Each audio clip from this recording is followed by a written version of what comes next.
Matre Namaha.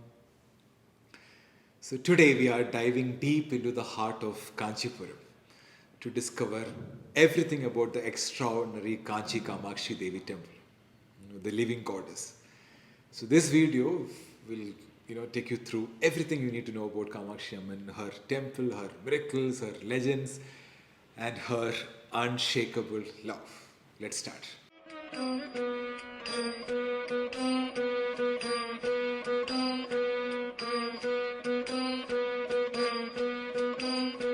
Kamakshi मादर नमस्ते कामदानैकदक्षे स्थिते भक्तपक्षे कामाक्षि मादर नमस्ते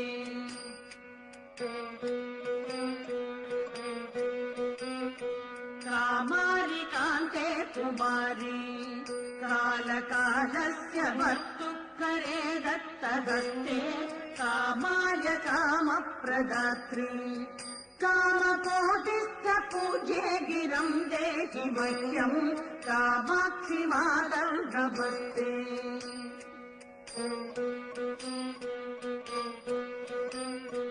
श्रीचक्रमध्ये वसन्ति भूतरक्षपिशाचादिदुष्टान् हरन्ति श्रीकामकोट्यां ज्वलन्ति कामहीनैः सुगम्यां भजे देहि वाचं कामाक्षि मादर नमस्ते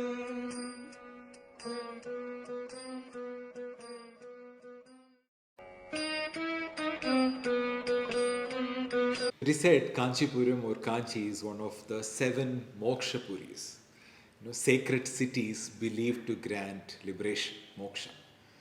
Other 6 places are Ayodhya, Mathura, Haridwar, Kashi, Ujjain and Dwaraka. This is from Kalidasa, by the way. And the only place in South India is Kanchipuram. The sages call Kanchipuram as Nabisthanam, like the navel of the earth. The word Kanchi means Udyanam, the golden waistband which you wear. So just like a waistband sits at the center of our body, Kanchipuram is like a central jewel of our planet Earth. It's considered as the spiritual navel of the universe, like a sacred center full of divine cosmic energy. So according to the Devi Puranam, when Sati Devi's body was cut into pieces, her body parts fell in different locations. In each of these places it became a Shakti Peethas, a powerful energy center of the goddess. In Kanchipuram is believed that Sati's Devi's navel, Nabi, fell. Nabi, like we all have this invisible sacred connection with navel, right, with our mother. It is the source energy, that's the eternal connection we have with our divine mother through her Nabi. It's the source point of our spiritual connection. In Bhagavata Puranam, Kanchipuram is called Kama Kodi Puri, means like whatever you do, any rituals you do, any spiritual practices you do, it's multiplied by crores. So what it means is like it's a very powerful place, a very sacred place. When you go there, you're actually stepping into something mysterious, sacred. We'll talk about it in detail today. When you go to any temple, you walk like straight, right, towards the main deity. There's a flag post, Kodimaram, and then Garbhagudi will be straight. But at Kanchi, it's not straight. You have to walk zigzag to reach the main Garbhagudi side. There's a symbolic meaning because our inner journeys are not straight. It's always going, here and there, zigzag, but at the end he will reach the mother. So that's the symbolic meaning. Kanchipuram is again, it's a very powerful place for Sri Vidya Upasana because you see a lot of Sri Vidya deities like Varahi, Rajamatangi, Bhairava, Ganapati. Everybody's there. It's extremely rare to see all these divine forms in one place. And the rituals here are based on Saubhagya Chindamani Tantra. It's a very special, powerful, ancient way of worshipping the Divine Mother, Devi, and it came from sage Durvasa. So it is said in the beginning, Kamakshi Devi was very fierce. She was Ugra Swarupini, intense. So then came Adi Shankaracharya. So he prayed to the goddess, asking her to take a form that everyone could worship. like, without fear. So, listening to his prayer, Devi transformed to a peaceful and loving form, and she became Shanda Swarupini. So that's the form we see in the temple today, graceful, radiant, and filled with a lot of kindness. There's also a beautiful story from Markandeya Purana. This is about King Dasharatha, Ramayanam story. So he didn't have children and he came here, he prayed for a child. He performed a sacred ritual, it's called Putra Kameshwadi Yajna, in front of Kamakshi Devi, and you know the story, right? He was blessed with Rama and like basically 4 divine sons. So since then, people believe that if a couple prays here with faith, especially those longing for children, their prayers are answered. Many families have experienced this blessing.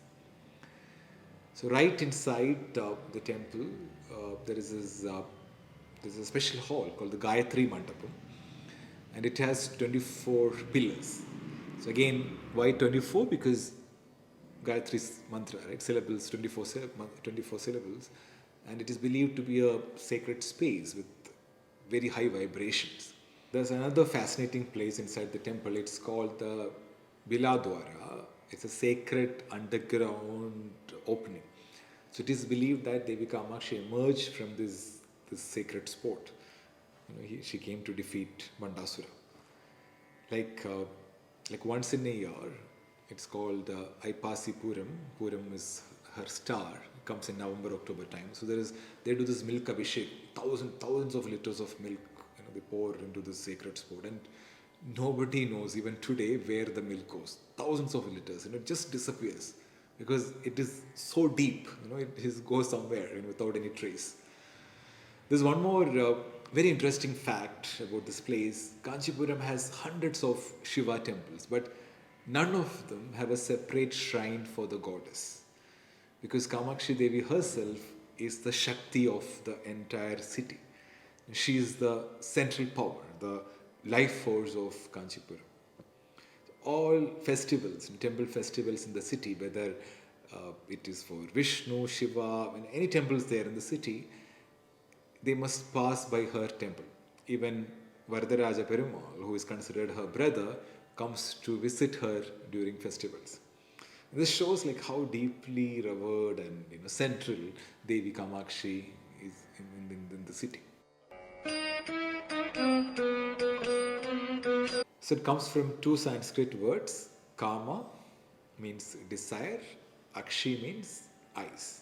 So Kamakshi means through her eyes she will fulfill all your desires, both material and spiritual. Her gaze is filled with boundless compassion, like a mother. Like she knows, like a mother, she knows what her child needs, and even before the child speaks. So it is said that one glance from Kamakshi Devi can dissolve years of suffering, break karmic cycles and awaken something within you. So many devotees say the moment they look into her eyes, inside the temple, tears of devotion just flows without control. So they feel the deep connection. It's like a heart chakra, and it opens up. And her divine gaze will, change your life forever. One more symbolic meaning of the word Kamakshi is Ka is Saraswati, Ma is Lakshmi. So it is believed Devi's one eye represents wisdom and the other eye is for wealth, all forms of wealth. So she gives us both wisdom and wealth through her eyes. Kamakshi. What more you want? Kamakshi Devi is seated in Padmasana, lotus posture. It symbolizes deep inner stillness and enlightenment. She doesn't stand with weapons or anything like that. She sits peacefully, reminding us that true power comes from inner mastery. Same like Mogampika Devi. Mogampika Devi also sits in Padmasana. So it shows their extraordinary power, yogic power actually. You don't see this kind of posture in Devi sitting in any temple anywhere. And each of her 4 hands she holds different things and it has different meaning. In one hand, you have sugar cane bow. This stands for your mind and desires. Then five flowers, flower arrows, symbolizing five senses. And then you have Pasha, noose, it's a noose of love. Angusha, representing discipline and spiritual guidance. And in the forehead, you will notice a crescent moon, a symbol of coolness, clarity, and divine radiance. And all these things are in the hands of Mahalalita Tripura Sundari. So basically, she is the Divine Mother herself. What truly catches your attention is the parrot in her hand. So why parrot? Parrots repeat what they hear, right? So in her hand, the parrot becomes a symbol of mantra, sacred sound, and divine speech. It tells us that when we chant Devi's mantras with devotion, our, our words, it doesn't disappear. They echo in the universe, just like a parrot repeating them, and it reaches the goddess. And there's a well-known belief that when Kamakshi Devi's name is sung with love, parrots come. It just appear. It is said that the 8 Vagdevatas, the goddess of sacred speech, who gave us the Lalitha Sahasranamam, took the form of parrot. So even today, you will see so many parrots inside, in the temple. And there's even a story of a priest finding a vibrant parrot inside the locked Garbhagudi. It's a divine sign of Devi's presence. So the next time you see parrots in the temple, just smile and pray. They are not ordinary birds. They are messengers of mantra and sign of her blessing. So right in front of Devi, there is a Sri Chakra. And that chakra, it amplifies the spiritual energy of the place. So worshipping here can open up like a lot of experiences. It gives you clarity and blessing.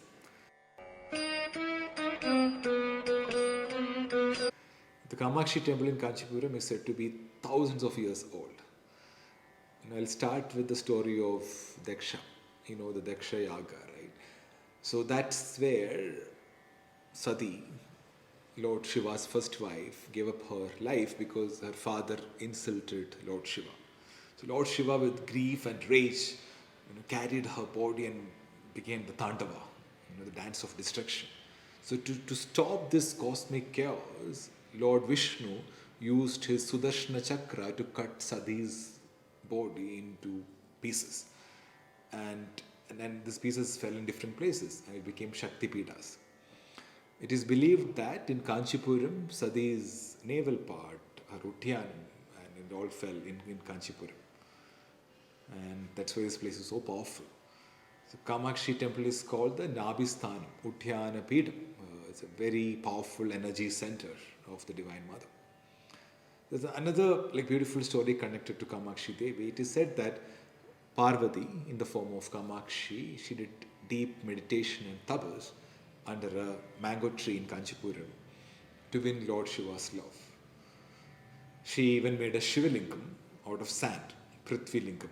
So to test her love and devotion, Shiva sent a river, actually the Kampa river, to flood the area and wash away the sand lingam. But Kamakshi Devi, she was so strong, didn't give up. She hugged the lingam tightly to protect it. So moved by her pure love and faith, Shiva appeared and accepted her. So the famous Egampareshwar temple in Kanchi is linked to this story. Another powerful story, this is from the Brahmanda Puranam about Kanchipuram and this is the very famous story. So the fierce demon, Bandasura, he was troubling all the gods. So desperate for help, the gods took the form of parrots again and sat on the Champaka tree in Kanchipuram and started praying to Adi Parashakti. So pleased with their devotion, the goddess appeared in the form of Bala Tripura Sundari. So she emerged through a special entrance within the temple and she came and destroyed Bandasura. And she restored balance in the universe.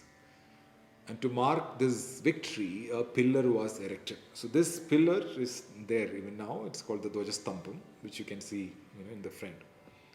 And then you have the sacred pond there. It is believed that Lord Shiva created that pond, It's called the Ganga Tirtham there. Panchamukhi Tirtham, that's the name within the temple. So bathing or sprinkling water, you're not allowed there now, but it is very powerful place. It actually, the water from that pond will actually relieve all pain, even emotional burdens. It is said. So it is believed to possess a lot of healing properties, and it's infused with Devi's energy. So the exact date of the temple's origin is unknown, but we know that like a lot of people, especially a lot of kings in dynasties, they helped shape it. Kanchipuram was the capital of Pallava kings, and they were the first to build or expand the temple in a big way. Later, the Cholas and Vijayanagara kings, they made a lot of additions and made a lot of like majestic gopurams, towers, mandapams, all came during their time. And like many other sacred temples in India, this Kamakshi Devi temple also faced a lot of hard times, invasions, theft, and things like that. In fact, the Bangaru Kamakshi idol was once moved to Tanjavur for safekeeping because of the trouble. But no matter what happened, devotees kept the temple alive with their prayers, with their love, with their unshakable devotion. And now the temple is closely connected with the Kanchi Kamakshi Devi, one of the top spiritual ashrams. So the pontiff, the Madhadipatis there, they follow the tradition of Adi Shankaracharya, and they're deeply involved right now in the temple worship, administration, and all the rituals. So they make sure that the ancient traditions and rituals are followed correctly now.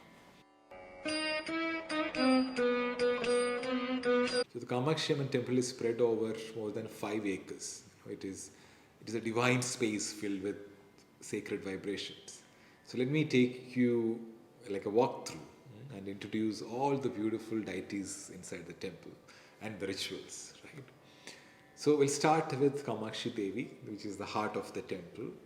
She's sitting there glowing in a majestic, she's seated in Padmasanam, the lotus posture, calm, divine face, and she's looking right into your soul. Now, so this is the main thing, main deity, and then you have Tabas Kamakshi, the form of goddess that came from the third eye of Kamakshi Devi next to her. Then you will see Varahi and Rajashamala Devi, Madanki Devi. Varahi is the chief commander of Devi's army, and Rajashamala Devi, Madanki Devi, she is the prime minister of the Divine Mother, right? She holds a book and a veena. She's a tantric Saraswati. I did a detailed video on this, like my last video on Lalitha Sahasranamam, verse 26. So both of them are again very important for those who follow Sri Vidya Tantra Sadhana. In a separate shrine, you have Utsava Kamakshi, the goddess who comes out during festivals. She is accompanied by Lakshmi, goddess of wealth, and Saraswati, goddess of wisdom. In Brahmotsavam and Navratri, she is taken on a grand procession around the streets of Kanchipuram, blessing everybody along the way. Then you have Arupa Lakshmi Devi and Adi Varaha Perumal. Again, there's a beautiful story here. So this is again long ago, during the churning of the ocean, Lakshmi Devi lost her beauty. So she came to Kanchipuram to regain her charm and beauty by worshipping Kamakshi Devi. So pleased with her devotion, Kamakshi got her beauty back, her form back. That's why Lakshmi sits to the left of Kamakshi Devi as Arupa Lakshmi Devi. So hearing about her beauty and Lord Vishnu, he wants to see her, like secretly. So he came in the form of Varaha to see her. That's why he is called Adi Varaha Perumal. So close to Varahi, you will find Sana Ganapati. It's a sweet, gentle form of Lord Ganesha. He was worshipped by couples praying for children, for family happiness, new beginnings, and things like that. We can also see the statues of Agastya and Haigriva as you walk. It is believed that Lalitha Sahasranamam was revealed here by Haigriva to Agastya. I know some say it happened in Tirumachur near Kumbakonam, but a lot of people believe it happened in this place. So whatever the case, these places are not very far. It happened somewhere in this part of the world. Inside, you'll also see Siddhinidhi and Padmanidhi, divine treasures, symbolizing both spiritual and material blessings. So Kamakshi Devi gives not just moksha but also bhoga, worldly pleasure. And you have shrines of Bhairava and Durga. They are there to protect her, like fierce forms of protection. Their powerful presence keeps all the negative energies away and ensure that the temple is always filled with purity. So many divine forms and so many energies in the temple. So everything in this temple, every ritual, every offering, they do first to the Sri Chakra there, right in front of the main deity, and then abhishekams and other things to the main deity.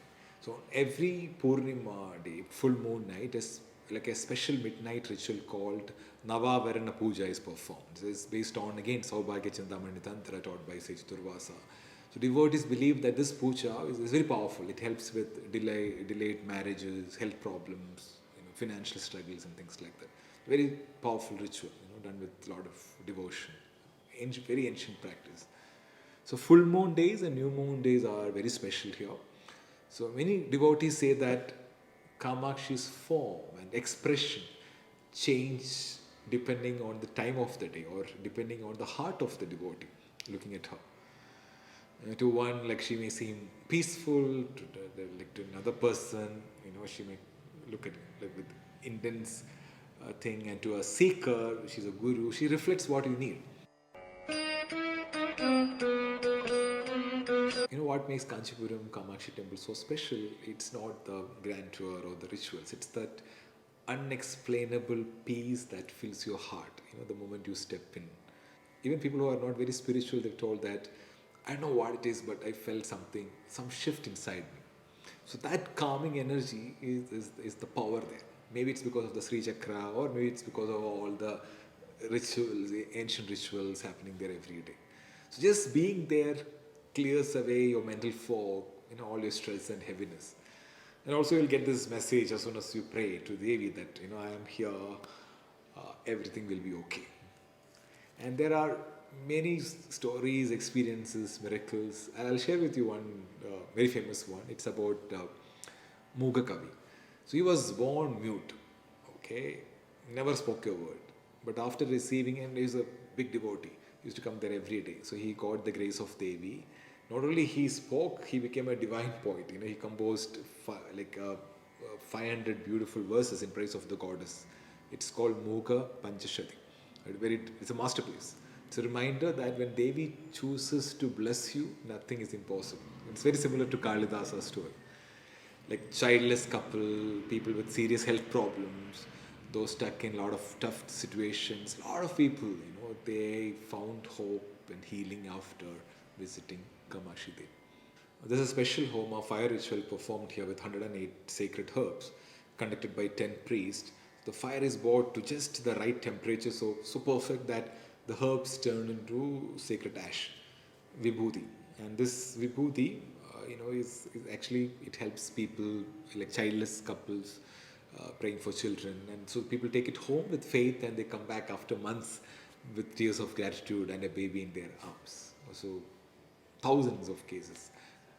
So when you look at Kamakshi Devi's face, it feels like she's looking at you, and she doesn't always change your external world instantly, but she always changes your inner world for sure. She clears your doubts, awakens something within you. So many devotees have felt her presence in dreams or while meditating. So they've received guidance, strength, even solutions. Some people say that when they sit silently and meditate in the Gayatri Mandapam, they've heard the sound of anklets, as if Devi herself is walking through the temple. I want to share something very personal, something to do with this. So this is a couple of months back. So we went to Kanchipuram. We returned back home, back in Bangalore. So that particular day, same day, I was falling asleep, and I heard something strange, right, like an anklet sound, and it felt so real. At first, I thought maybe it's my imagination because I was drifting into sleep. But then, surprisingly, my wife also heard the same thing. And she was so sure it was real, she got up and she opened the door thinking someone was outside. And nobody was there, of course. Later, I shared this story in one of my videos on Lalitha Sahasranamam, especially when I was explaining this Devi's anklets. You know what? Like many people commented in the YouTube video that saying that they had similar experience, something very similar. They heard, angled sound and things like that. So, this is my understanding of this whole thing. In our universe, there are a lot of the subtle energies, divine frequencies, and we don't hear them with our normal senses. But when your heart is open, or when you are in sync, when you are aligned with those energies, with devotion, you experience a lot of things like this. It's like tuning into a different sacred radio frequency. Sometimes it's a sound, sometimes it's a fragrance. A lot of people experience those things. Sometimes it's a vision, dream.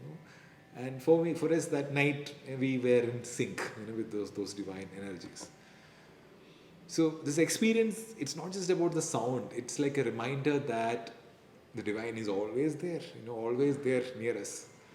We don't have to wait, it's there with us, near us. All we have to do is to become, still enough, open enough, faithful enough, and Devi reveals herself. Whether it's through, peace in your heart, blessing in your life, or this sounds like this. So that's the blessing of Kanchi Kamakshi Devi. She is not just residing in the temple, she walks into your life when you least expect, when you need it.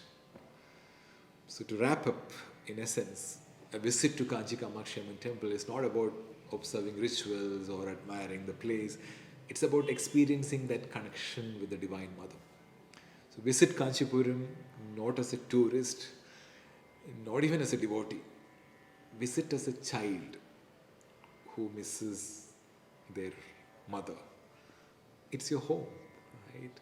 Go there, sit in silence, be in that sacred space, listen to the parrots there, walk slowly, through the divine path, through Gayatri Mandapam, and chant Om Shri Matre Namaha as you walk.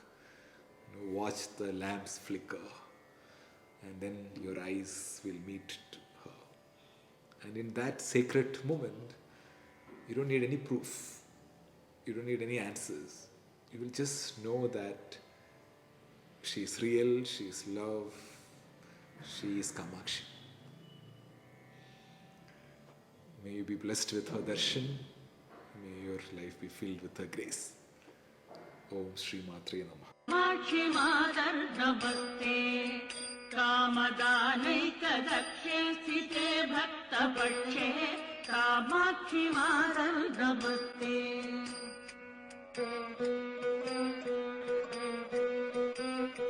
कामारिकान्ते कुमारी कालकालस्य भर्तुकरे दत्तहस्ते कामाय कामप्रदात्री कामकोटिश्च पूज्ये गिरं देहि मह्यं कामाक्षि मातर् नमस्ते